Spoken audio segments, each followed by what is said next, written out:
Passamos para as florestas e adivinhem quem é que vamos ter aqui? O Tiago Domingos, da Terra Prima. Para começar este painel, que vai ser pequeno, vamos ter a Sara Otero, da Fundação AHCAM, e o Pedro Lopes, da Amorim Florestal, num painel que será moderado pelo professor José Massano Monteiro. Tiago Domingos, novamente ao palco, se não se importa, e vamos agora a uma abordagem florestal. Olá, boa tarde. Portanto, sim, é o segundo painel, portanto agradeço mais uma vez o convite para estar aqui presente e agora vou falar da floresta, vou talvez levar menos tempo porque o contexto da Terra Prima é o mesmo, é o que eu já referi. Portanto, a Quinta da França, aqui na Covilhã, é uma propriedade com cerca de 500 hectares, dos quais mais de 200 hectares são florestais. E a maior parte desses 200 hectares são uma floresta mista, predominantemente de carvalho negral. E de que, digamos, de visitas temos tido, isto é uma afirmação um pouco subjetiva, mas tem-nos dito pessoas, nomeadamente da área florestal que nos têm visitado, que é provavelmente a maior área contínua de carvalho negral que existe em Portugal, ou pelo menos a maior área contínua que quem nos tem visitado conhece. Ora bem, portanto, esta área não era assim no passado e, nomeadamente, sofreu dois grandes incêndios florestais, em 1984 e em 1995, e em 2003 foi sujeito a um projeto florestal apoiado na altura. Bom, agora não tenho a certeza se foi para a MAF, se foi agro, mas, portanto, por uma destas linhas de fundos comunitários que, neste momento, corresponde ao PDR 2020. E o que é que se passou nesse projeto florestal? O projeto foi, acima de tudo, um projeto de aproveitamento de regeneração natural de carvalho negral. Portanto, não foi predominantemente andar a plantar árvores, foi selecionar, conduzir, desramar, fazer podas de formação para a regeneração natural de carvalho negral. Teve depois também nas manchas onde não havia a regeneração natural de carvalho negral, teve componentes de plantação de pinheiro bravo, de cipreste, de cerejeira e de algumas outras folhosas. Sendo que o pinheiro e o cipreste foram plantados nas manchas sem carvalho com solos de pior qualidade e a cerejeira e as restantes folhosas nas zonas de melhor qualidade. Infelizmente, o ano que se seguiu foi exatamente o ano de grande seca e a parte das folhosas plantadas perdeu-se completamente, não sobra praticamente nada, os pinheiros e os ciprestes seguiram bem e, acima de tudo, o carvalho negral vingou extraordinariamente. Digamos, ele já estava lá a nascer, digamos, debaixo das gestas. Já agora esqueci-me de referir esse ponto muito importante, que foi a desmatação de toda a área de gesta que havia ao longo desta floresta de carvalho negral. E, portanto, ficámos com 200 hectares de carvalho negral, cipreste, pinheiro, mas com as tais zonas de clareira onde falhou a plantação das folhosas e que, portanto, constituem neste momento um problema, é um problema que estamos a caminho de resolver, porque, por um lado, o carvalho negral não tem vindo a colonizar essas áreas, é uma questão que estamos a tentar perceber porquê, e, portanto, elas recorrentemente vai reaparecendo o mato e temos recorrentemente um risco de incêndio e uma necessidade de fazer desmatação, e reparem, uma necessidade de fazer desmatação num contexto de uma espécie florestal, que é o carvalho negral, que não tem fontes, não se traduz numa receita económica muito significativa. Ora bem, como é que nós temos pegado neste problema? Temos pegado do lado, digamos, do lado técnico da gestão e do lado deste tal lado da remuneração deste tipo de floresta autóctone de elevado valor em termos de biodiversidade e de serviços de ecossistema. Em termos de gestão, lançámos uma grande experiência, uma experiência ecológica a larga escala, que foi, dividimos os 200 hectares em duas metades, literalmente em duas metades, portanto fizemos uma vedação que não existia entre as duas metades, e numa das metades estamos a fazer pastoreio com bovinos e na outra metade não estamos. Este projeto foi lançado no âmbito, mais uma vez, de um grupo operacional, como aqueles que eu referi antes acerca da produção animal, grupo operacional chamado Silvopasto, financiado pelo PDR 2020, onde tivemos a fazer, dentro do Silvopasto, e agora continuamos, a monitorização dos efeitos, portanto, comparando as duas zonas, com pastoreio e sem pastoreio, os efeitos em termos de redução de carga de combustível, a alteração da estrutura de vegetação e efeitos sobre a biodiversidade e sobre o sequestro de carbono. Ora bem, o primeiro resultado é talvez aquilo que esperariam como evidente, que é a zona pastoreada tem menos carga de combustível, sem dúvida, mas atenção, numa nota do que se tem constatado noutros locais, tem menos carga de combustível, mas, digamos, portanto, o pastoreio de bovinos consegue ter esse efeito. Nesse aspecto tem algumas vantagens em relação aos ovinos e aos caprinos, porque é mais massivo, portanto há um efeito de destroçamento pela própria massividade do animal, que não se consegue com ovinos e caprinos. De qualquer forma, e portanto o risco de incêndio de facto reduz-se muito substancialmente, não há de qualquer forma, digamos, uma eliminação completa de matos. Em termos de efeitos sobre a biodiversidade, o que é interessante é que constatamos que estamos, nos primeiros anos não havia efeitos negativos, porque é um pastoreio de baixa densidade, o carvalho negral forma magotes e nesses magotes, na verdade, as vacas acabam por não entrar e, portanto, acaba por se criar um mosaico que continua a ser interessante em termos de biodiversidade, mas à medida que temos vindo a monitorizar, constatamos que, digamos, estamos a ir para o limiar.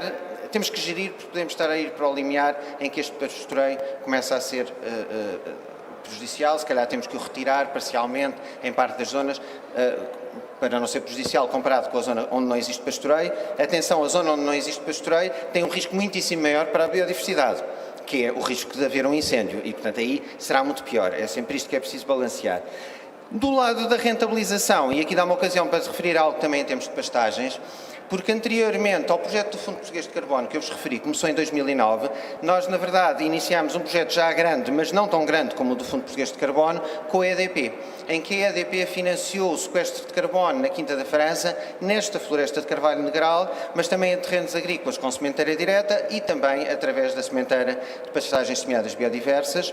E, portanto, conseguimos, por essa via, um financiamento pelo sequestro de carbono para a floresta de carvalho negral, mas dando-nos aqui uma nota que é muito importante, que este financiamento que veio da EDP e que, entretanto, sucessivamente outras empresas, pela questão da compensação de emissões de carbono, têm vindo também a financiar esta floresta de carvalho negral, é muito importante dar-vos a nota de que, embora o cálculo da remuneração seja feito com base nas toneladas de CO2, portanto, digamos, é isso que leva ao pagamento, não há a mínima dúvida que aquela floresta tem sido financiada não só porque sequestra carbono, mas porque é uma floresta extremamente interessante do ponto de vista de biodiversidade e serviços de ecossistema, por constituir uma floresta autóctone nativa, a floresta, digamos, a floresta que naquela zona da Cova da Beira, bom, na verdade aqui em toda a Cova da Beira quase, é de facto a floresta nativa. E com isto termino. Muito obrigado.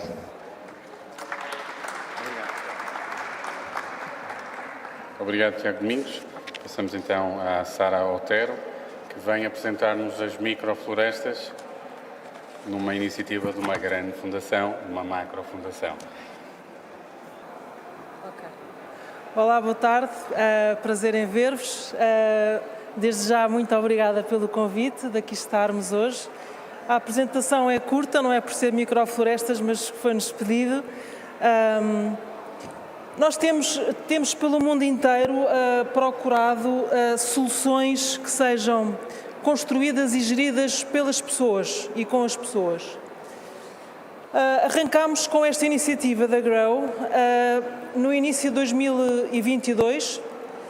Estes são dados no final do ano passado, que já tínhamos conseguido plantar quase 400 microflorestas, com centenas de milhares de árvores plantadas em 8 países. As boas notícias são que nós, ao final deste ano, já vamos quase a duplicar este valor, já vamos quase nas 800. Eu até tenho medo de dizer os países todos, porque já são vários, já são 10, mas eu vou dizer alguns: Moçambique, Madagascar, Tanzânia, Uganda, Paquistão, Afeganistão, Egito. E as boas notícias eu digo no fim. Nós o que gostaríamos era de plantar estas microflorestas, que são baseadas no método Miyawaki. Eu já explico, já toda a gente a pensar o que é isto da microfloresta, o que é que se passa aqui. O que nós gostaríamos era de chegar a 2030 com cerca de 30 mil microflorestas plantadas no mundo inteiro, perto de 18 países. São já alguns milhões de árvores plantadas.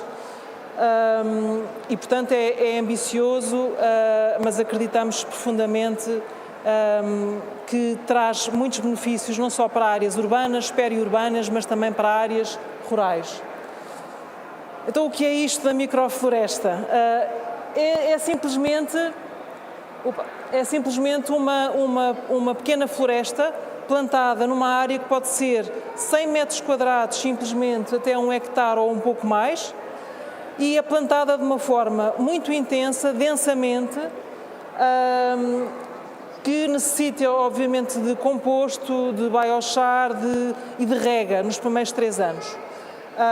A partir daqui, o que nós temos observado no mundo inteiro, e o método Miyawaki confirma, nós conseguimos observar crescimentos 10 vezes superiores àqueles que se observam numa floresta plantada de uma forma tradicional. Também é objetivo utilizar espécies de árvores autóctones, fruteiras, arbustos, plantas medicinais e outras plantas que possam ser comestíveis ou que possam dar fruto. Em termos práticos, assim muito rapidamente, que benefícios é que nós observamos com a plantação de uma microfloresta? Em termos globais, sejam eles benefícios ambientais, sejam eles benefícios socioeconómicos. Revitalizam ecossistemas, são sumidores de carbono, estimulam a biodiversidade, regeneram a água, os solos, criam microclimas, oferecem alimentos vários, como há pouco dissemos. Em muitos países melhoram os meios de subsistência, estimulam as economias locais e, muito particularmente, têm ajudado mulheres em países em situações de uma grande desigualdade e de uma grande desproporção em termos sociais e económicos, a serem elas próprias a investir e a plantar estas microflorestas. Posto isto, nós estamos aqui a convite e estamos também ao mesmo tempo a convidar o Fundão a plantar connosco a primeira microfloresta. Claro que cada um destes projetos é um projeto por si só único e que tem que ser adaptado às condições onde nós estamos. E nós acreditamos que, e nesta altura que se fala em alterações climáticas, em resiliência climática, em regeneração de solos, em tantas coisas que são e que eram há 15 anos, há 10 anos, temas que não estavam na ordem do dia. E, portanto, não há dúvida nenhuma que é fundamental sempre envolver as crianças, envolver as comunidades, transmitir conhecimento, e não é este conhecimento do PowerPoint que estamos aqui a falar, é agir, é ir aos sítios, é trazer as pessoas, as crianças, é ensinar pela prática, com as mãos no solo, e é também comunicar de uma forma próxima, é muito importante e esta também é uma função de uma microfloresta. Para plantar uma microfloresta é preciso criar árvores e, portanto, em muitos países nós também damos apoio à criação de pequenos viveiros, de pequenos agricultores ou pequenos civicultores. Claro que, naturalmente, é possível com uma microfloresta requalificar um espaço urbano, um periurbano, promover a compostagem e acreditamos, e aqui fica terminando, influenciar as gerações futuras. Muito obrigado, obrigado ao município, obrigado a todos.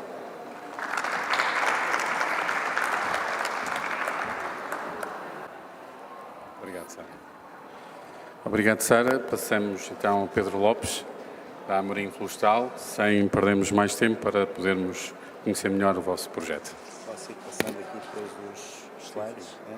Pode apontar só para ali, para o setor que está ali. Tem que ser outro. Sim, e carregar aqui e para a frente. Ok. Assim. Boa tarde a todos. Muito obrigado pelo convite que fizeram ao Grupo Amorim para expor aqui um bocadinho qual é o nosso projeto e o que ambicionamos nestes, se calhar, 2 décadas. O montado sobre é sempre uma floresta, um bocadinho de uma rotação longa e, portanto, temos que fazer sempre uma perspectiva um bocadinho mais longa do que a maior parte das florestas. Eu fazia aqui talvez uma primeira, rapidamente, aqui um enquadramento do que é a fileira da cortiça no mundo e em Portugal. Portanto, o montado sobre ocupa 2.100.000 mil hectares da área mundial, da qual Portugal representa 34% dessa área e equivale a estes 34% a uma produção de 50% da produção mundial de cortiça. Só ali a título informativo, se calhar todos sabem que em 2011 o sobreiro foi considerado nacional de Portugal e em 2018 considerada árvore europeia. Aqui alguns números económicos da fileira da cortiça. Portanto, as exportações no setor da cortiça ultrapassam 1 milhão e os 1.800 milhões de euros, dos quais 64% dessas exportações são oriundas de Portugal. A nível nacional, as exportações do setor da cortiça representam 2% das exportações nacionais, portanto, cerca de 1 milhão e 64 milhões de euros. E depois temos aqui algumas taxas de cobertura, que no fundo faz a medição das exportações com as importações, ou portanto exportamos mais de 496% do que importamos de cortiça, e temos aqui um valor acrescentado de 0,85 euros por cada euro que exportamos, o que é um rácio bastante interessante para qualquer setor da economia portuguesa. Passando aqui ao nosso projeto de intervenção florestal, nós temos, a Amorim decidiu estrategicamente, é muito importante o aparecimento e passou a ser estrategicamente prioritário dentro da Amorim a execução de um projeto de intervenção florestal, que é evidente que não pressupõe só plantações, mas toda uma série de ações, desde melhoramento de plantas, melhoria de operações, extração de cortiça e todo esse tipo de atividades, mas principalmente ele surge porque de facto temos que inverter um bocado esta tendência que está a existir. O mercado da cortiça é crescente, portanto em euros, como estamos aqui a ver, de 2010 a 2020 tivemos uma curva sempre ascendente, perspectivamos que a 2040 que ela se mantenha e infelizmente pelo Inventário Florestal Nacional verificamos que a curva de produção é decrescente. A forma de invertermos isto, temos que tomar alguma atitude e, portanto, o principal passo neste projeto de intervenção florestal, que não é um projeto só da Amorim, este projeto pretende que vamos fazer florestações próprias, mas o maior sentido deste projeto é induzir a produção a fazer também novas plantações. Estas plantações queremos que sejam feitas com o novo modelo silvícola. O modelo tradicional de silvicultura que temos utilizado nas novas áreas de sobreiro não tem tido muito sucesso e, portanto, temos que ensaiar aqui novos modelos de silvicultura e nós temos feito isso há alguns anos e, portanto, chegamos agora a uma fase que podemos, de facto, tomar um caminho ou indicar um caminho do qual será melhor para inverter um bocadinho esta deficiência de matéria-prima que estamos a assistir no mercado. Aqui a nível de produção, os 720 mil hectares que nós temos atuais de produção de cortiça produzem-nos 36 milhões produzem-nos 648 mil toneladas, o que equivale a 72 mil toneladas ano, e com estes conseguimos acrescer estes 40 mil hectares, que será a nossa ambição, conseguiríamos aumentar com mais 6% da área e incrementar uma produção com mais 35% de produção de cortiça. Portanto, a nível de carbono, também penso que é um contributo bastante importante.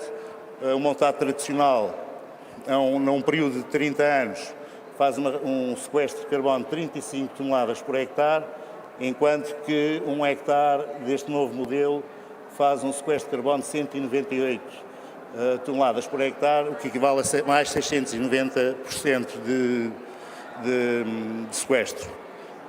O que, se nós analisarmos os objetivos do RNC, contribuíamos com esta nova área o objetivo de 2 anos nos 30 anos que está previsto para a neutralidade carbónica zero.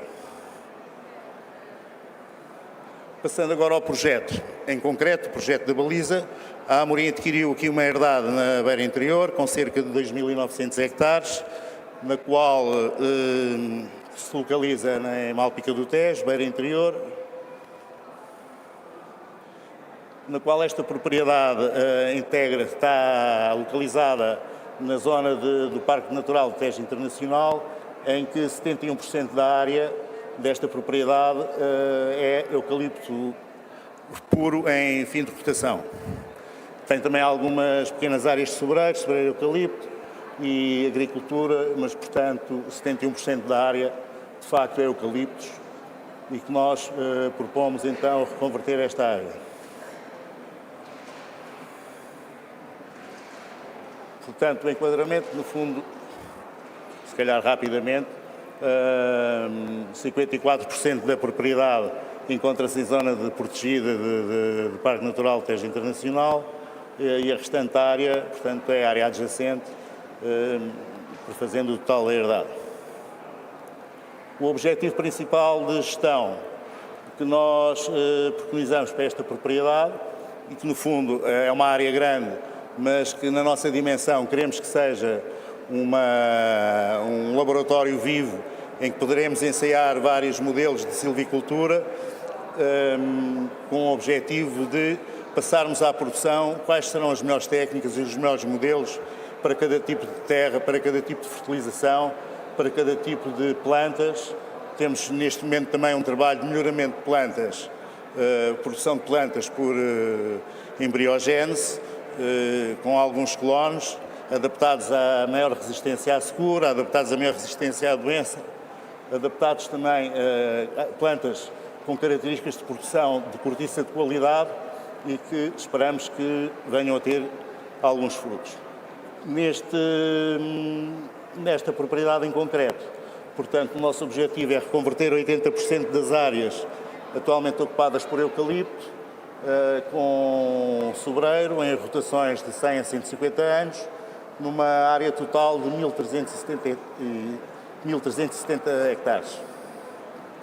Estas áreas arborizadas serão munidas com um sistema de rega gota a gota à instalação, o que nos permite a nós, que temos verificado que os sistemas tradicionais, o sucesso de plantação é bastante diminuto e, portanto, com este novo sistema pretendemos aumentar o sucesso da plantação de sobreiro, antecipar o período da primeira extração de cortiça e também auxiliar após a instalação dos sobreiros.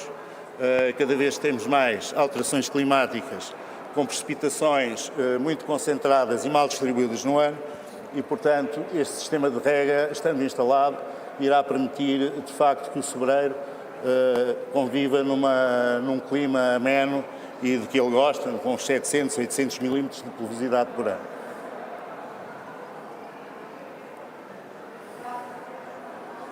Pronto, isto é como vai ficar a propriedade, isto é a herdade com a área total de eucaliptos. Estas zonas a amarelo vão ser áreas marginais que se vão manter em eucalipto e as zonas verdes serão as novas áreas de montado sobre a instalar e que já estão a ser instaladas.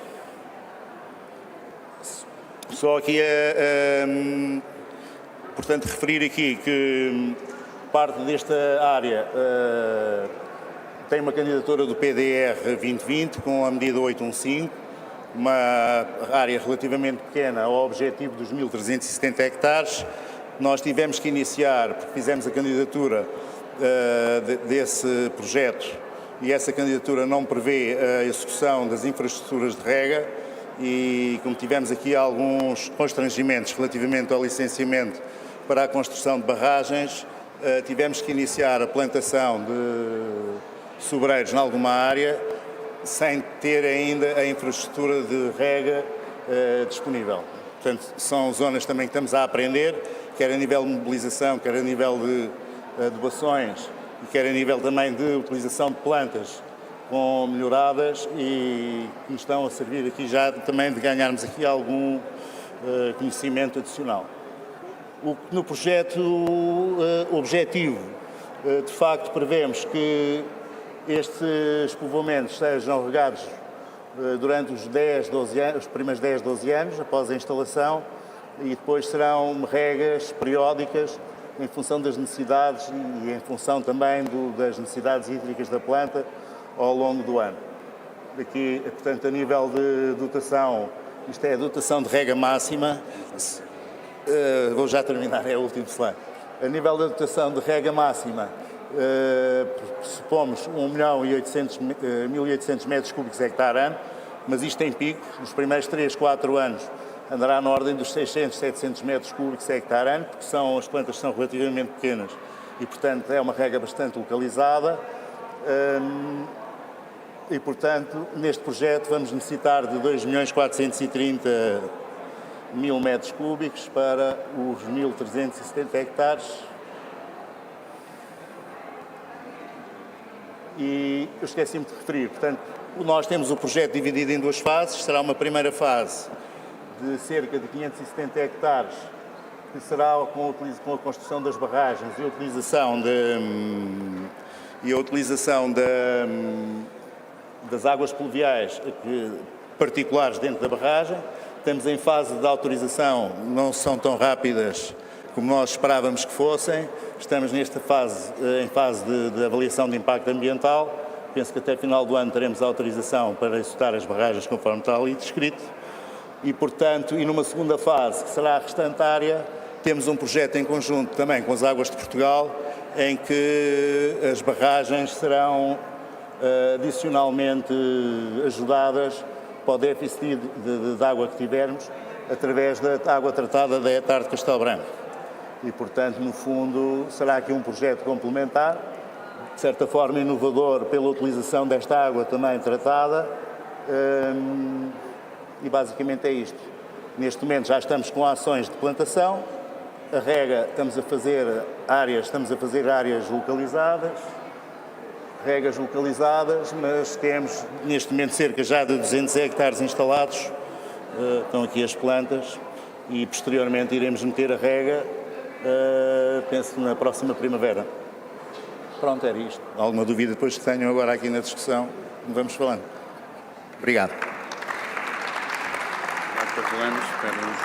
Quantos minutos? 12? Está excelente, estás no tema. Sem slides e todas. Ora bem, íamos agora então para a parte da conversa. Temos até às 4h35 para conversar, isto é, 10 minutos. É uma missão ingrata para a qual eu convido o Massano Monteiro, professor, é formado em Engenharia Florestal, trabalha aqui no Instituto Politécnico de Castelo Branco, na Escola Superior Agrária, e é um especialista nas tecnologias de informação geográfica, no planeamento e gestão de recursos florestais. Para acompanhar nesta conversa, Tiago, já um prata da casa, e também o Pedro, que ainda agora saiu, se puderem sentar. Então temos aqui 10 minutos com a palavra agora com o Massano Monteiro.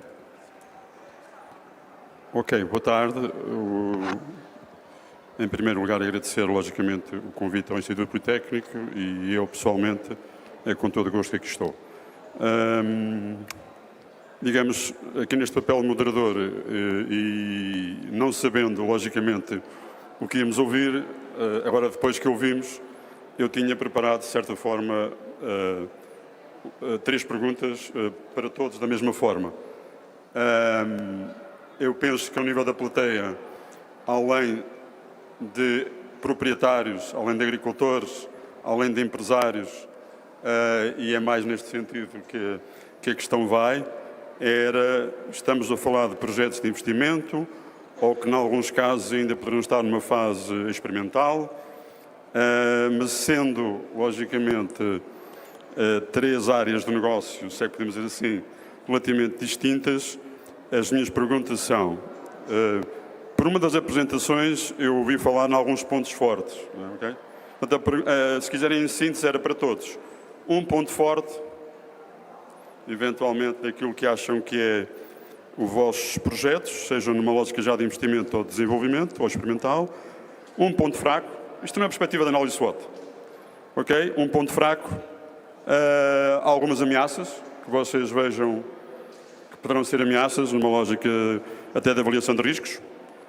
E sendo um plano de negócio, e sendo um plano de negócio, estando nós numa feira de inovação e de investimento e de apoios em termos de investimento, será possível ou se sentem habilitados para esta pergunta incómoda, que é em que momento do investimento, se têm isso feito, se têm esses cálculos feitos, em que momento do investimento é que vocês preveem que, digamos, que os custos ou as receitas igualem os custos?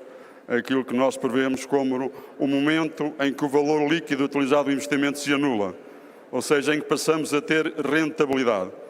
E nesse momento é calculado economicamente uma taxa interna de rentabilidade que todo o agricultor e que todo o investidor precisa de saber para avançar para o plano de negócio.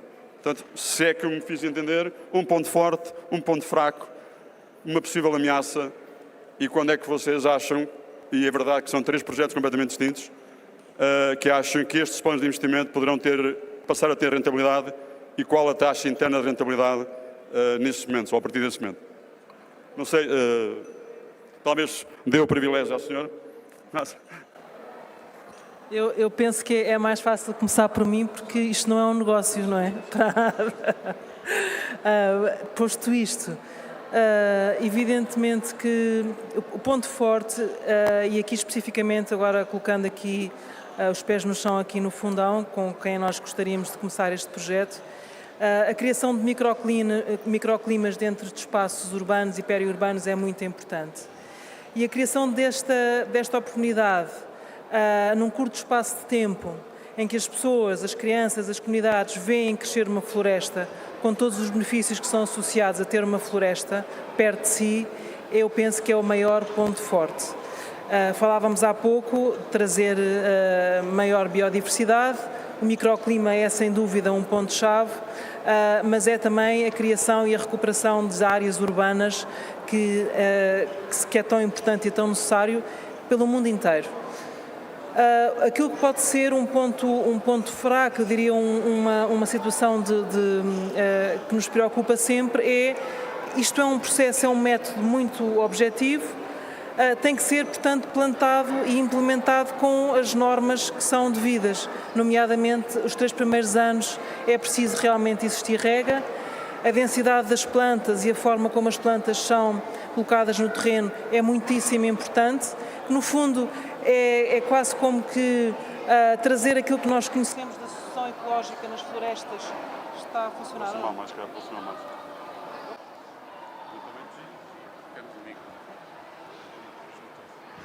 Esgotou a energia do micro. Portanto, é efetivamente trazer aquilo que nós conhecemos da sucessão ecológica das florestas para os espaços, por exemplo, para um espaço urbano, e, portanto, é preciso saber implementar, que as regras sejam precisas e claras, regar, e, evidentemente, em espaços e em zonas onde todos concordem, não é? Porque senão isto torna-se uma situação menos fácil. Perguntou-me... Também não há um plano de negócio. O nosso plano é plantar o máximo possível e desvendo aqui, gostaríamos muito de começar aqui no Fundão. Já há outros projetos perto, aqui no Fundão seria uma grande oportunidade. As 30 mil microflorestas no mundo inteiro são um objetivo muito claro. Já vamos no 2º ano com 800 e, portanto, esperemos que tudo corra bem, pelo melhor. A quem é que eu passo o testemunho? Obrigado. Eu, se me permitem, só antes de responder às suas perguntas, dava aqui um reforço aqui à minha colega de painel. A minha área de trabalho científica, portanto, como eu disse, também sou professor no técnico, é a área de ambiente e de alterações climáticas e gostava de sublinhar, de facto, a enorme importância que tem em termos de adaptação às alterações climáticas a criação deste tipo de espaços verdes. Portanto, eu dou aqui totalmente o meu apoio. Já agora faço só uma notazinha sobre outra coisa que eu tenho estado a falar e para termos um discurso correto sobre esta questão deste tipo de intervenções em espaço urbano. Isto é extremamente importante em termos de adaptação às alterações climáticas. Em termos de sequestro de carbono é irrelevante. O carbono que estas pequenas florestas vão sequestrar é irrelevante comparado com o carbono que está aqui na Serra da Gardunha, mas em termos de adaptação subscrevo totalmente. Ora bem, tendo aqui dado aqui o apoio à minha colega, passando aqui ao nosso projeto. Eu diria que em termos de ponto forte é de facto o valor que o Carvalho Negral tem em termos de como habitat e como espécie autóctone.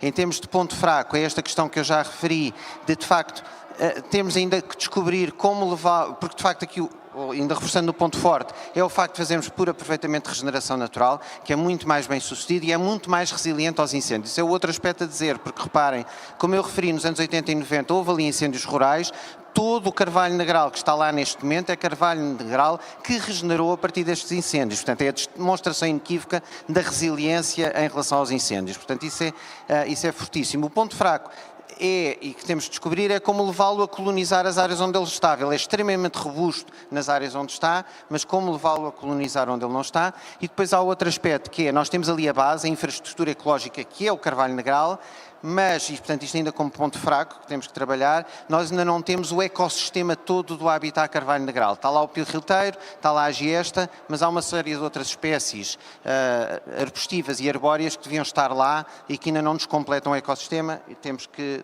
trabalhar nisso. Ameaças.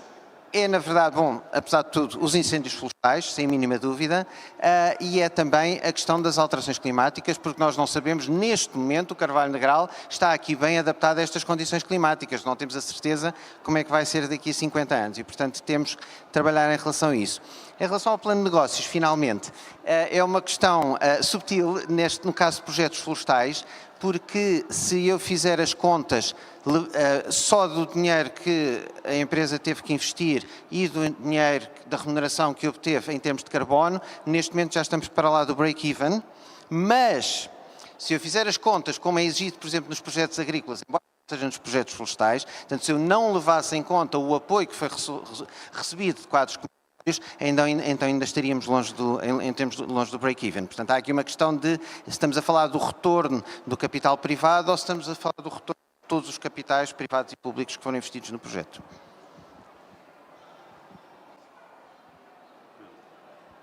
Obrigado. Eu diria que talvez o ponto positivo deste projeto da Baliza é, de facto, a renaturalização de cerca de 1.500 hectares de uma floresta indígena, de eucalipto, e repor, de facto, a floresta autóctone que existiu naquela propriedade, na altura Sobreiro e Azinheira. Eu tive o privilégio de assistir à reconversão do eucalipto daquela propriedade em 1970 e, portanto, de facto, a terra mantém-se lá e é esta parte bonita da terra. A terra mantém-se lá, isto é feito por ciclos e agora penso que com este projeto que se vai repor a naturalidade que de facto existia naquela terra. Portanto, os serviços de ecossistema que esta espécie autóctone vai trazer com este projeto, penso que é uma parte bastante positiva.